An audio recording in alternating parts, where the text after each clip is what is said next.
नमस्कार, स्वागत अभिनंदन करती हूँ। मैं हूँ डॉक्टर वायरा की, आप लोगों का स्वागत है। आज हम बताएंगे दरिद्रता, गरीबी को दूर भगाने के वास्तु टोटके और उपाय। एक ऐसे वास्तु टोटके उपाय जो गरीबी कभी ना कभी हर व्यक्ति पर आ ही जाती है। ऐसा नहीं होता है। देखिए मेरे घर में ना इस वक्त बहुत अच्छे राजमा बन रहे हैं और कुकर की सीटी की आवाज़ होप आपको आ रही होंगी। ये शूट मैं सुबह सुबह कर रही हूँ और आज की तारीख है 18 जून, जिस दिन मैं ये शूट कर रही हूँ। और मैं एक ही दिन में 10-15 शूट करके रख लेती हूँ क्योंकि एक बैंक बैलेंस होना चाहिए आगे फर्दर फ्यूचर आने के लिए। आने वाला टाइम बहुत खूबसूरत है क्योंकि आने वाले टाइम में 5 जुलाई से सावन का पावन महीना शुरू हो रहा है, जहाँ आप और मैं चप्पल छोड़ेंगे, जहाँ पर मैं और आप एक खाने पीने की अच्छी सी चीज़ छोड़ेंगे। मैं आपको बार बार बता रही हूँ कि हमें अपने कार्मिक कर्मा को बढ़ाना है और इस साल हम अपने कार्मिक कर्मा को बढ़ाएंगे कैसे? अच्छे अच्छे काम कर कर पुण्य के। फिर सीटी बजे। आई एम सॉरी, आपको शायद इस चीज़ से डिस्टर्ब हो रहा हो, लेकिन अब घर है तो इतना तो चलता है। मैं हूँ डॉक्टर वायरा की, आप लोगों का स्वागत अभिनंदन करती हूँ। अगर आप विदेश में बैठे हैं तो भी बिल्कुल मत घबराइए, क्योंकि मैं आपको बताऊँगी जादुई उपाय जो आप विदेश बैठे बैठे कर सकते हैं। लेकिन ना अभी घर के आसपास ना कुछ ऐसा माहौल है जहाँ पर डर लग रहा है, घबराहट हो रही है। हर कोई कह रहा है हम दिल्ली छोड़कर चले जाएं, हमें कोरोना फैलता जा रहा है, अब दिल्ली सेफ नहीं है। आपने कभी सोचा दिल्ली वाले कहाँ जाएं? हम तो कहीं जा ही नहीं सकते, हमारा तो सब कुछ यहीं पर है। और भागने से स्थितियाँ सही नहीं होंगी। सिर्फ इस वक्त अपनी विल पावर को बढ़ाना होगा, अपनी रोग लड़ने की जो क्षमता है आपके अंदर उसको बढ़ाना होगा और हिम्मत बढ़ानी होगी, अपने कार्मिक कर्मा का अकाउंट अच्छा करना होगा और मानसिक पूजा करनी होगी। अगर आप मानसिक पूजा करते हैं तो यकीनन आपको लाभ और फ़ायदा होगा। हर वक्त परमपिता परमात्मा एक एनर्जी, एक हिस्से के रूप में आपके साथ हैं और वो आपको होने नहीं देंगे। और मैं डॉक्टर वायरा की हर रोज़ सुबह उठकर आपके लिए आराधना पूजा कर रही हूँ, आपका नाम जप रही हूँ, आपके लिए, अपने परिवार के लिए भगवान से कामना कर रही हूँ। एक यूट्यूब परिवार के शख्स ने मुझे लिखा कि मैम नमस्कार, हम आपके यूट्यूब परिवार के सदस्य हैं और हमारे घर में कोरोना हुआ, एक ही शख्स को हुआ, हमने उसे अपने अलग कमरे में क्वारंटाइन कर दिया और वो बिल्कुल ठीक है, थैंक यू सो मच। और हम आपकी वीडियोस आवाज़ में चलाते रहे, उसे हिम्मत देते रहे। चलिए, अगर मेरी आवाज़ सुनने से, मेरी वीडियो सुनने से किसी को हिम्मत आई तो ये मेरे लिए सही में बहुत गर्व की बात है और मैं ब्लेस्ड समझती हूँ अपने आप को इस चीज़ के लिए। But corona it is just like a virus जो हर घर में घूमेगा और यकीनन घूमेगा, कोई भी घर इससे बचेगा नहीं। लेकिन कार्मिक कर्मा को बढ़ाएंगे तो आएगा और चला जाएगा। क्या था, खांसी जुकाम आज तक रहता है ना। लोग क्या कहते हैं, खांसी जुकाम किसी दवाई से सही नहीं होता, 7 दिन रहता है फिर चला जाता है। हिम्मत और विल पावर बिल्कुल बढ़ाइएगा। अगर आपको कोरोना हो गया, मैं ठीक हूँ, आई एम बेस्ट और मेरे को सांस लेने में प्रॉब्लम नहीं हो रही, अब मैं बेटर फील कर रहा हूँ। और गायत्री मंत्र का जाप कीजिएगा, अच्छी सोच रखिएगा। फ़ोन आपके पास है, आप अलग कमरे में भी क्वारंटाइन हैं, तो आप अच्छी अच्छी पिक्चरें, भगवान का नाम, रामायण और हरि नाम ज़रूर लीजिएगा, आपको बहुत फ़ायदा होगा। सिर्फ सितंबर तक ये कोहराम मचने वाला है, हम मिलकर साथ रहेंगे। जैसे ही केतु और गुरु अपने स्थान को बदलेंगे, जैसे ही चीज़ें सही होंगी, चीज़ें बेहतर हो जाएंगी। ऊपर से ये ग्रहण आ रहा है। दूसरी बात ये कि बहुत सारे ग्रह इस वक्त वक्री चल रहे हैं, तो स्थितियाँ सही नहीं हैं। लेकिन फिर भी 2020 बहुत अच्छा है, आप जिंदा है ना, ये सबसे बड़ा तोहफा दिया है 2020 ने आपको, तो इसलिए पॉजिटिव समझिए और ये कि ओ गॉड, मैं ये सुबह देख पा रहा हूँ, मेरे घर कोरोना नहीं आया, तो ये साल मेरी ज़िंदगी का सबसे बड़ा साल है, क्योंकि ये आपदा का साल ज़िंदगी लेने आया था और आप जिंदा हैं, तो इससे ज़्यादा शुभ साल तो कोई हो नहीं सकता। बाकी आपकी सोच पर है। चलिए, यदि घर में मेन डोर खोलते वक्त बहुत ज़्यादा आवाज़ आती है, खटर खटर होता है, रगड़ खाता है, दरवाज़ा गंदा है, दरवाजे पर जंग लगा हुआ है, दरवाजे में जाले हैं, दरवाज़ा बहुत अनकंफर्टेबल है, दरवाजे का रंग काला है, तो ऐसे घर से चाहकर भी कभी दरिद्रता दूर नहीं जा सकती। घर का मेन डोर साफ सुथरा सफ़ेद रंग का होना चाहिए। घर का मेन डोर खोलते और बंद करते आवाज़ नहीं होनी चाहिए। घर के मेन डोर पर रगड़ नहीं खानी चाहिए। घर के मेन डोर पर स्वास्तिक बनना चाहिए हर रोज़।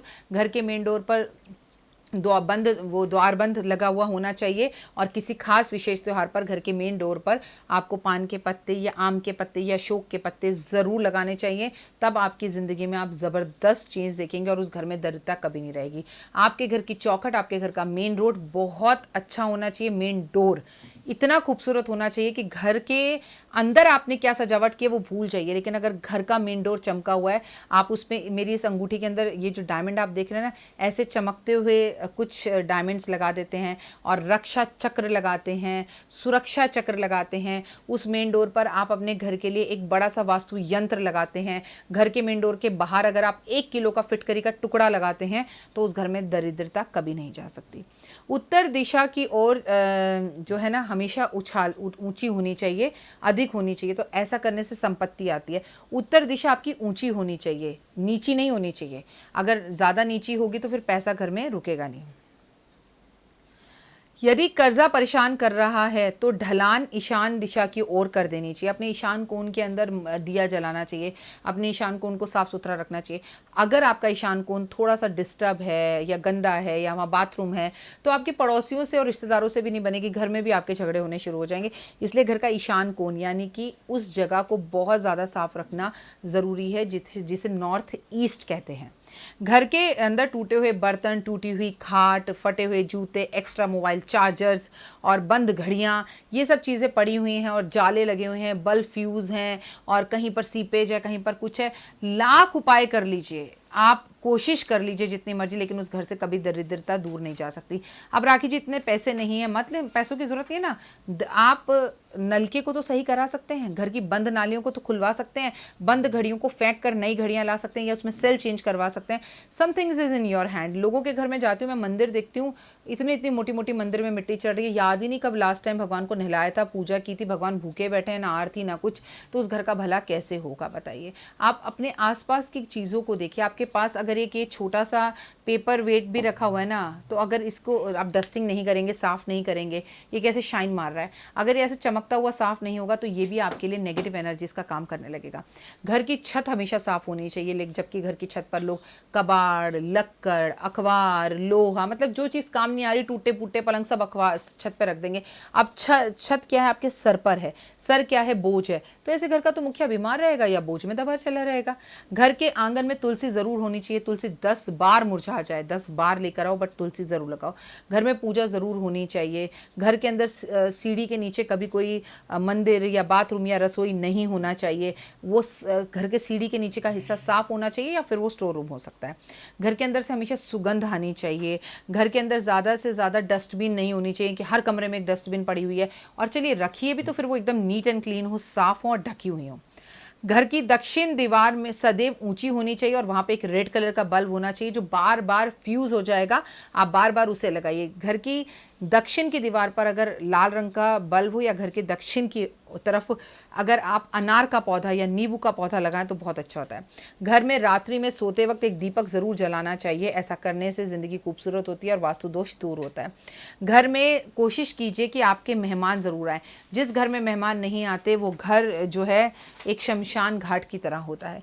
घर में मेहमानों का आगमन आपके घर में खुशियाँ और बरकत को लेकर आता है। घर की मेन डोर की घंटी ring ring ring ring ring ring ऐसे करके लोगों की बजती है, मैंने देखा है। उसका सेल बदलने का लोगों के पास टाइम नहीं है, या तो डोर की घंटी खराबी पड़ी है, बंदा आएगा और ठक ठक ठक ठक कर कर आपको फिर उठाएगा। घर के कुंडे दरवाजों को ठक ठक करने से घर में युद्ध बढ़ता है। घर में रात्रि झूठे बर्तन नहीं रखने चाहिए, ये आप सबको पता है, लेकिन क्या आपको पता है कि घर में रात्रि लेट भोजन भी नहीं करना चाहिए। और हिंदुस्तानियों का जो लाइफस्टाइल है, ज़्यादातर लोगों के घर में 11:30-12 बजे खाना खाया जाता है, वो गलत है।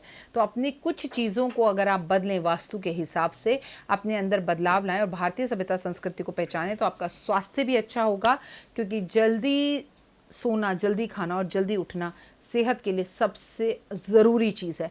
फिर चाहे वॉक करो ना करो, जिम करो ना करो, आप कैल्शियम, आयरन, प्रोटीन, विटामिन खाओ ना खाओ, कोई फ़र्क नहीं पड़ता है। बस अपना ध्यान विशेष रखने के लिए अपनी कुछ हैबिट्स को बदलना है। कुछ पुरानी हैबिट्स को बदल कर नई हैबिट्स को आगे लेकर आइए। सबसे महत्वपूर्ण बात, घर में आए हुए व्यक्ति को पानी ज़रूर पूछें, आप भोजन कराएं, जल्दी उठें, बंद घड़ियां ना रखें, घर में सफाई ज़रूर, और सुबह उठते ही सारे घर के खिड़की, शीशे, दरवाजे, पर्दे हटा देने चाहिए। पर्दों को मैंने, मेरी एक जानकार है, मैं उनके घर जाती हूँ और मैं 7 साल से जा रही हूँ, आप यकीन नहीं मानेंगे, मैं 7 साल से उनके घर में वही पर्दे लगे देख रही हूँ, क्योंकि पर्दे बहुत महंगे हैं, बड़ी सी कोठी है और 7 साल से भाई वो पर्दे ही नहीं बदले। कैन यू इमेजिन, 7 ईयर से आप वो पर्दे नहीं बदल रहे हैं, आप क्या हैं। और उस घर की जो हालत है मैं आपको शब्दों में नहीं बता सकती, कि मतलब बर्तन बर्तन बिक गए हैं। लेकिन भगवान के आगे भोग लगेगा, रोज़ सुबह भोग लगेगा। अरे क्या करना है ऐसे भोग का, भगवान है ही कहाँ उस घर में जो भोग खाएगा वो। काश ये बात मैं लोगों को समझा पाती, लेकिन लोग अपनी ज़िद में, अपने झूठी शान में अपने आप को बर्बाद कर डालते हैं। प्लीज़ आप ऐसा मत कीजिए। प्लीज़ अपने घर का खास ध्यान रखिए। घर चंगा तो कटौती में कंगा। फिलहाल दीजिए इजाज़त। नमस्कार।